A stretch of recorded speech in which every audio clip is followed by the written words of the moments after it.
The Valkrax armada pierced through the void like obsidian daggers, their ships' hulls reflecting no light, absorbing all hope in their path. Admiral Lysithea Neris watched helplessly from the Proxima Centauri colonial outpost as the scanners showed the inexorable approach of destruction. "Evacuation status?" she demanded, her voice steady despite the chaos erupting around her. Lieutenant Oren Voss glanced up from his console, face ashen. 30% of civilians loaded. We need more time. Time is the one resource we don't have, Lysithea muttered. The Valkrax had consumed 17 star systems in their relentless expansion. No diplomacy, no prisoners, no mercy, just the methodical harvest of resources, the obliteration of resistance, and the transformation of habitable worlds into mining operations for their ever-growing war machine. "Incoming transmission," announced Communications Officer Draven Kell. "It's them." The hollow screen flickered to life, revealing a figure that appeared almost crystalline, a bipedal entity with geometric patterns shifting across its surface. When it spoke, its voice resonated like shattered glass being crushed. "Your resistance is unnecessary. Your resources will serve the Valkrax Imperium. Submit, and some may be spared for labor." Lysithea stood tall. "We are the United Earth Colonial Force. We do not surrender our people or our worlds." The Valkrax representative's patterns pulsed angrily. "You will be the 19th system to fall. Your defiance is statistically irrelevant." The transmission cut. Lysithea turned to her crew, determination hardening her gaze. "Launch every fighter we have. Priority is buying time for the evacuation ships." Within minutes, the blackness of space was illuminated by plasma fire and explosions. The Colonial Defense Fleet, a mere 50 ships against hundreds, threw themselves at the Valkrax armada. From her command center, Lysithea coordinated the desperate defense.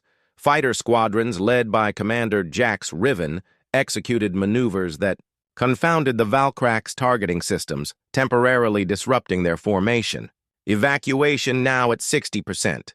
Reported Voss. A massive explosion rocked the station. Damage reports flooded in. "They've broken through our outer perimeter," warned Defense Chief Eloan Maris. "Station shields at 40%. Lysithea opened. A channel to Earth Command. "Proxima Centauri Colony to Command. We are under heavy assault by Valkrax forces, executing Protocol Omega, requesting immediate reinforcement." The reply came through static. "Message received, Admiral. Hold position. Reinforcements en route. ETA, 72 hours. Lysithea closed her eyes briefly. In 72 hours, there would be nothing left to reinforce. Evacuation at 78%. Called Voss.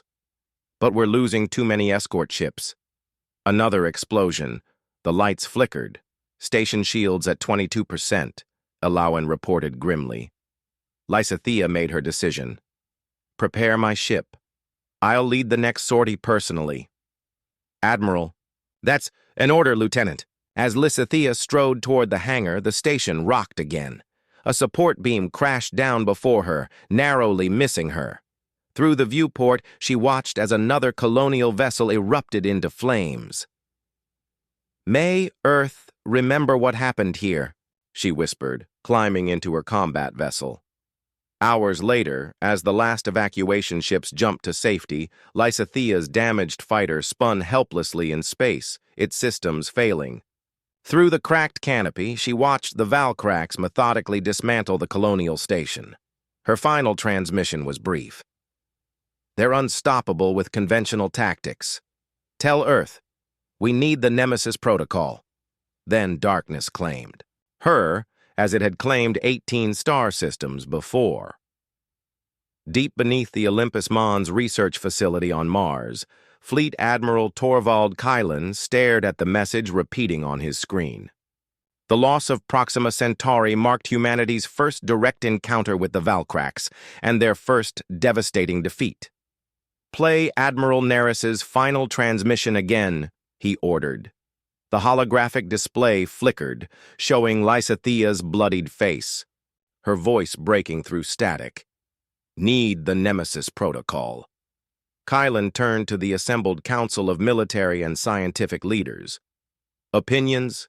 Director Amara Kalon of Advanced Weapons Research stood. The Nemesis is untested in actual combat. We've verified the theoretical models, but theory won't stop the Valkrax from reaching Sol in a month, interrupted General Dajan Rourke. We've tracked their movements. They've already begun processing Proxima for resources. Kylan silenced the debate with a raised hand. The Nemesis Protocol was created for exactly this scenario, an enemy that cannot be defeated conventionally. He turned to a silent figure in the corner. Captain Elara Vex had remained quiet throughout the discussion, her mismatched eyes, one green, one cybernetically enhanced silver, observing everything. Captain Vex, you've been selected to command Nemesis. Your thoughts? Elara rose slowly. The youngest captain in the fleet, her meteoric rise through the ranks had been matched only by her reputation for unorthodox tactics. The simulation data suggests a 62% chance of success, she stated flatly. Higher than any conventional approach. And the other 38%? Asked Amara. Complete catastrophic failure, potentially resulting in the loss of the ship and all technology aboard, Elara answered, which the Valkrax would then acquire. The room fell silent. Kylan turned to the main display, showing the projected path of the Valkrax fleet. If we do nothing, humanity falls within the year. Every simulation confirms it. He straightened his uniform. I'm authorizing the Nemesis Protocol. Captain Vex, you'll depart in 48 hours. As the meeting disbanded, Elara remained, studying the, tactical displays. Something on your mind, Captain? Kylan asked. The Valkrax have conquered 19 systems using the same methodical approach, she said. They've never faced a significant setback. They've never had to adapt. And you see that as an advantage?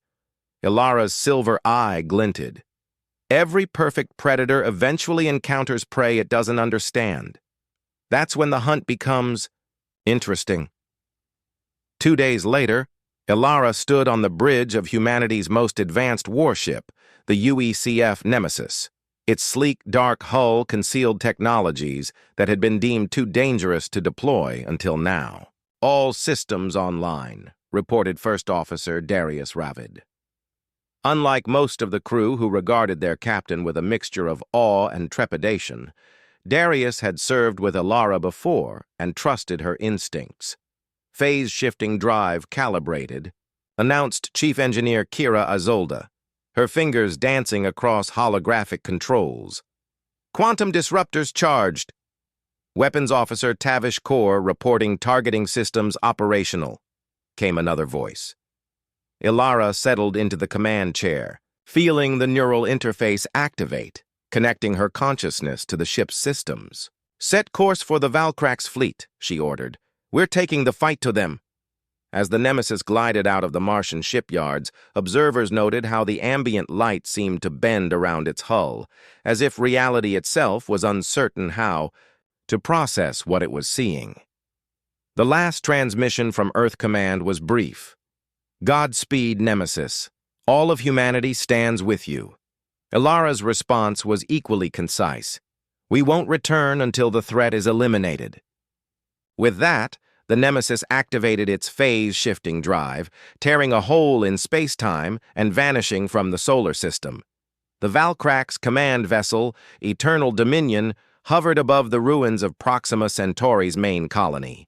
Overseer Krivax observed the harvesting operations with cold efficiency. 18 previous conquests had established a predictable pattern: initial resistance, quick subjugation, resource extraction, and onward to the next system. Overseer, anomalous readings detected, reported Sub-Commander Zelvax, geometric patterns flashing across its crystalline form. Specify, Krivax demanded, unknown energy signature appearing at coordinates 572389. Krivax's patterns shifted to indicate mild interest. Deploy reconnaissance drones.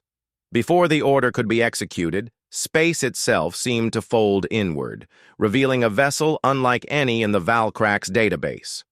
The UECF Nemesis emerged from its phase shift immediately, jamming all Valkrax communications frequencies. Tactical analysis, ordered Elara Vex from the Nemesis bridge. 23 capital ships, approximately 200 support vessels, reported Tavish. Their command vessel appears to be the largest structure in orbit. They've detected us, added Darius. Smaller vessels changing formation. Elara allowed herself a thin smile. Open a channel to their command ship. When the connection established, the Valkrax Overseer appeared on screen, its crystalline form pulsing with what might have been surprise. I am Captain Elara Vex of the United Earth Colonial Force vessel Nemesis. You have attacked human territory and slaughtered our people. We are here to end your conquest. The Valkrax's patterns rippled. Your species' defiance exceeds rational parameters. One ship cannot alter the inevitable. Perhaps you misunderstand, Elara replied calmly. We're not here to fight your fleet. We're here to demonstrate why attacking humanity was your civilization's final mistake. She cut the transmission and turned to her crew. Tactical. Target their 3 nearest support vessels with quantum disruptors. Targets locked, confirmed Tavish. Fire.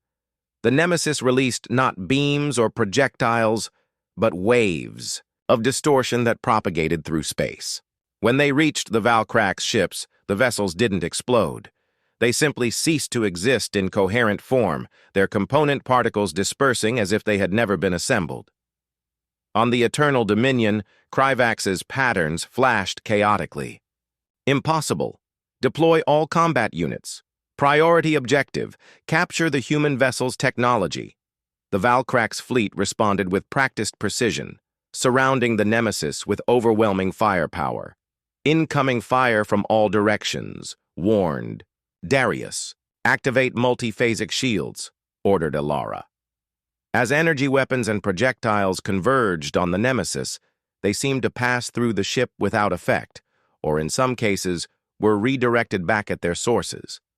Phase shifting successful, reported Kira. But we can't maintain this state for more than 10 minutes without risking molecular stability. Elara nodded. We don't need 10 minutes. Deploy quantum mines and prepare for secondary phase shift. The Nemesis released dozens of small devices that distributed themselves throughout the Valkrax formation before activating. Rather than conventional explosions, each mine generated a localized reality distortion that twisted metal and crystal alike into impossible configurations. Valkrax vessels began failing as their structural integrity collapsed under laws of physics that suddenly didn't operate as expected. Fascinating, observed Science Officer Nivrin Tay, monitoring the effects. Their crystalline technology appears particularly vulnerable to quantum distortions. Elara watched the chaos unfolding around them. Shift to coordinates Alpha 3. Let's introduce ourselves to their command ship personally. The Nemesis disappeared, reappearing moments later directly alongside the massive Eternal Dominion. Boarding parties ready, reported Security Chief Mara Zane, her combat exoskeleton humming with energy. Elara stood. I'll lead the primary team. Darius, you have the bridge. As specially equipped teams prepared to board the Valkrax command vessel, Elara donned her own combat suit, complete with quantum stabilizers. Captain, Darius cautioned, the risk is necessary, she finished. We need their navigational data to locate their homeworld. Minutes later, Elara led the first humans to ever set foot on a Valkrax vessel, stepping through reality-bending breaching points that bypassed conventional defenses. The interior of the Eternal Dominion was a nightmare of geometric precision, corridors that bent at perfect angles, surfaces that seemed to exist in more dimensions than human senses could process. Stay focused, Elara commanded as a crewman stumbled, disoriented. The quantum stabilizers will protect your perception. They fought their way through crystalline defenders, discovering that the Valkrax, for all their technological superiority, against conventional forces, had no effective defense against weapons that distorted reality itself. In the Central Command Corps, Ilara faced Overseer Krivax, whose massive crystalline form towered over her.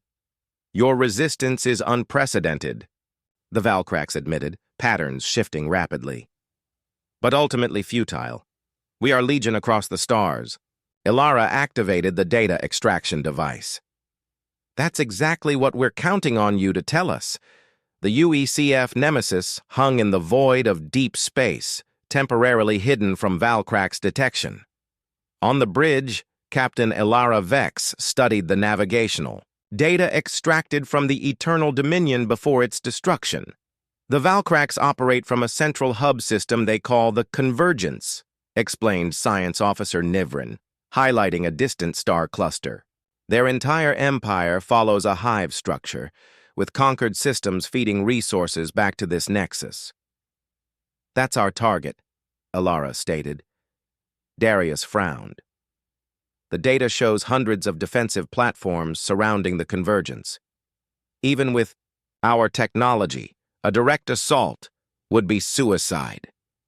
Ilara's cybernetic eye pulsed as she processed tactical options. "We're not going to attack their stronghold directly. We're going to make them summon their forces home." For the next 3 weeks, the Nemesis executed hit-and-run attacks across Valkrax-controlled space. Using the phase-shifting drive to appear without warning, they targeted resource processing centers, shipyards, and supply lines. After each attack, they broadcast the same message across all frequencies. "Humanity sends its regards." In the midst of one such operation, Weapons Officer Tavish noted a pattern. "Captain, the Valkrax response times are decreasing. They're adapting." "As expected," Ilara replied. "Predators always evolve when threatened." During their 7th raid on a major Valkrax outpost, the trap was sprung. The Nemesis phase-shifted into orbit around a mining colony, only to find 3 Valkrax battlecruisers waiting. "They've predicted our arrival," shouted Darius as energy beams lanced toward them. "Evasive maneuvers," ordered Ilara calmly. "Deploy! Countermeasures!" The Nemesis twisted through space, its multi-phasic shields straining against weapons specifically calibrated to penetrate them. "Hull breach on Deck 7, reported Kira from engineering. "They've modified their weapons to counteract our phase variants." "Adaptable enemies," Ilara mused, almost appreciatively. "Now it gets interesting." Chief Engineer Kira's voice crackled over the comms. "Captain, I've analyzed their counterattack. They're using a harmonic resonance to disrupt our phase shifting. I can recalibrate, but need 10 minutes. We don't have 10 minutes, Darius warned, as another hit rocked the ship. Ilara's fingers danced across the tactical display. "Security Chief Zane, deploy the prototype." "The prototype is untested in combat conditions," Mara objected. "Now we test it," Ilara replied. From the Nemesis's forward bay, a swarm of small autonomous drones emerged. Unlike conventional weapons, these devices operated on principles of quantum entanglement, each one linked to the others in ways that transcended normal space. As the swarm encountered Valkrax defenses, they didn't evade. They phased through, temporarily sharing the same space as the crystalline structures before detonating. The resulting chain reaction cascaded through the Valkrax ships as quantum states collapsed unpredictably. "Remarkable," observed Nivrin. "The crystalline structure of their technology makes them particularly vulnerable to quantum state disruption." With the immediate threat neutralized, Kira completed the recalibration of the phase-shifting drive, allowing the Nemesis to escape before Valkrax reinforcements arrived. In the aftermath, Ilara called her senior staff to the strategic planning room. "Our attacks are having the desired effect," she explained, displaying intercepted Valkrax communications. "They're consolidating forces to protect key systems. More importantly, they're recalling ships from their expansion front. Earth will have breathing room," Darius noted. "But we've lost the element of surprise," added Mara. The Valkrax now understand some of our capabilities. Ilara nodded. Which is why we're changing tactics. The data we've gathered reveals something crucial about Valkrax psychology. They operate on absolute certainty, mathematical precision in all things. Our unpredictability isn't just a tactical advantage, it's psychological warfare. She brought up an image of a massive structure orbiting a distant star. This is the Nexus Core, the central processing hub for the entire Valkrax collective consciousness, our next target. That's in the heart of their territory, protested Tavish. Every approach will be heavily guarded. Ilara's mismatched eyes gleamed. Exactly why they won't expect us to try, and why we'll succeed. As the meeting adjourned, Darius remained behind. You're pushing the ship and crew to the breaking point. I'm pushing them exactly as far as they need to go, Ilara countered. The Valkrax don't understand defeat. We need to teach them fear first. The convergence system pulsed with activity as Valkrax forces consolidated to defend their core worlds. The Nexus Core, a massive artificial structure that resembled a perfect geometric lattice, orbited the central star, surrounded by layers of defensive platforms and patrol vessels. Inside a nearby asteroid field, the Nemesis waited, its systems powered down to minimal levels to avoid detection. Scan complete, reported Nivrin. I count 317 defensive platforms, each capable of energy output exceeding our shield's maximum tolerance. Additionally, there are 42 capital ships in patrol patterns. Ilara studied the tactical display. And the Nexus Core itself? Shielded by technology similar to our multiphasic barriers, but far more powerful. Direct penetration would be impossible. Mara Zane frowned. Then this mission is impossible. No, Ilara countered. Just requires thinking beyond conventional parameters. She brought up a detailed scan of the Nexus Core. The Valkrax collective consciousness operates on perfect synchronization, instantaneous communication between all units through quantum entanglement. It's their greatest strength and their greatest vulnerability. You're suggesting we attack their network rather than their physical defenses, Darius realized. Ilara nodded. Chief Engineer Isolde has modified our quantum disruptors to generate a specific interference pattern. Rather than destroying their ships, we'll disrupt their ability to function as a collective. Kira joined them, dark circles under her eyes, indicating sleepless nights of work. The modifications are complete, but untested, and there's a significant risk. Explain, Ilara prompted.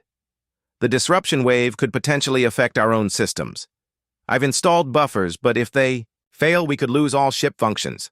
Ilara considered this. Acceptable risk. Prepare for phase shift to these coordinates. She indicated a position directly between the star and the Nexus Core. That's within the star's corona, Darius objected. Even with our shields, the stellar. Radiation will help mask our energy signature until the last moment, Ilara explained, and provide additional particle acceleration for the disruptor wave. Hours later, the Nemesis executed the most dangerous phase shift maneuver yet attempted. The ship materialized inside the stellar corona, immediately bathed in temperatures that would vaporize conventional vessels.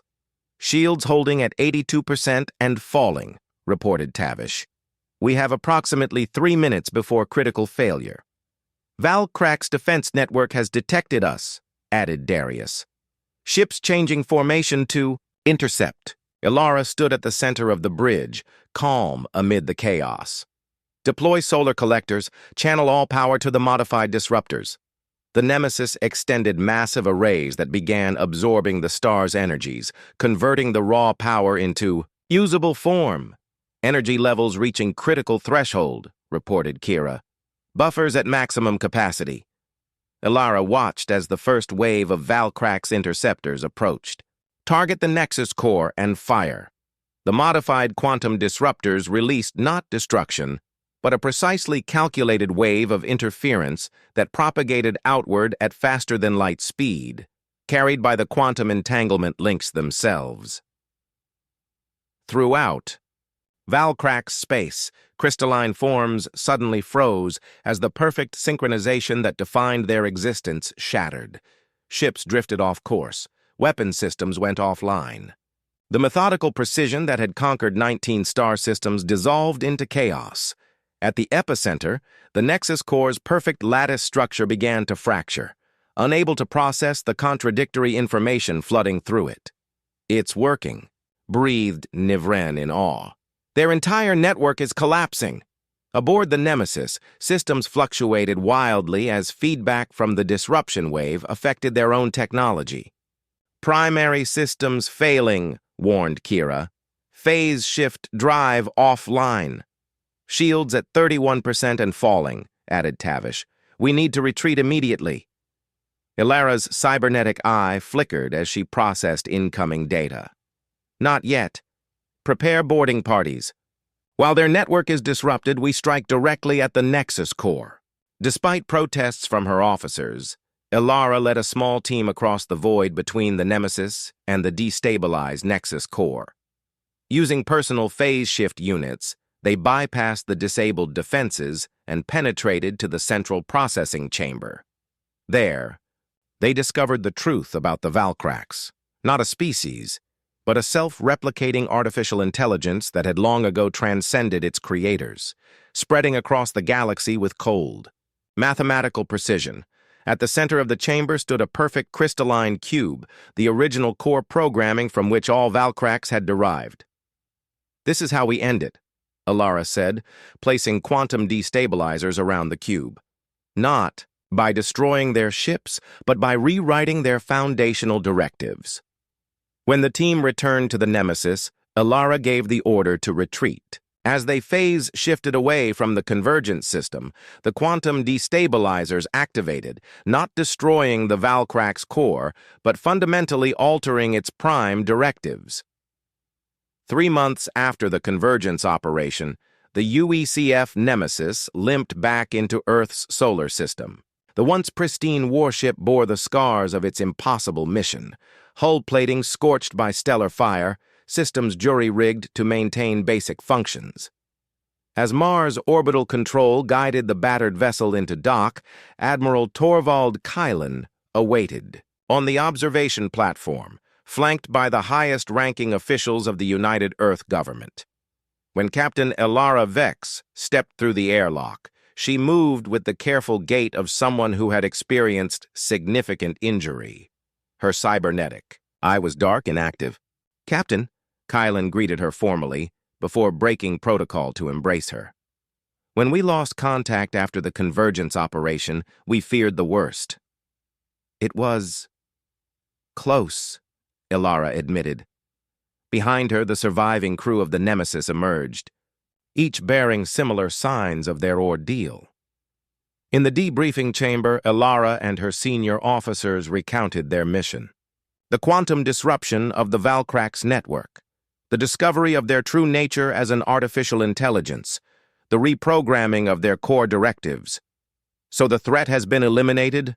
asked Defense Minister Lorelei Valos. Ilara exchanged glances with Science Officer Nivren before responding. "Not eliminated, transformed." She activated a holographic display showing recent long-range scans of former Valkraks territory. The once aggressive expansion had halted. Former conquest fleets had withdrawn from occupied systems. The Valkraks operated on a simple directive: expand, consume, perfect, Ilara explained. "We didn't destroy this directive, we amended it," Nivren continued. "The quantum destabilizers introduced a new primary imperative: understand. The Valkraks now seek to comprehend other species rather than conquer them." Murmurs spread through the assembled officials. "You reprogrammed an entire hostile civilization?" asked Minister Valos incredulously.